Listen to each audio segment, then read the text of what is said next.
Կթողնի իր բարձր վարձատրվող քո աշխատանքը հանուն մի բիզնես սկսելու, որը շուկայում դեռ ձևավորված պահանջարկ էլ չունի։ Խելամիտ թվացող պատասխանն է ոչ։ Մինչդեռ հենց այսպես սկսվեց կարողությամբ երրորդ ամենահարուստ մարդու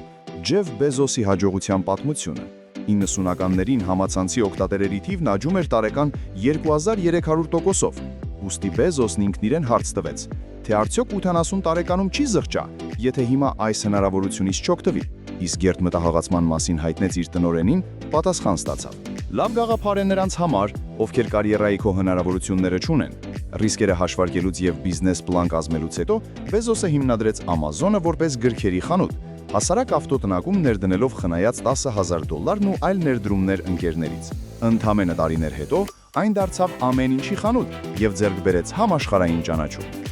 Բարձր աշխատավարձ ստանալը չի նշանակում, որ ավտոմատ կերպով հասնելու ես ֆինանսական նպատակներին։ Շատ ավելի կարևոր է ձևավորել գումարը ճիշտ աշխատեցնելու մտածելակերպ։ Հետևիր մեզ ավելին իմանալու համար։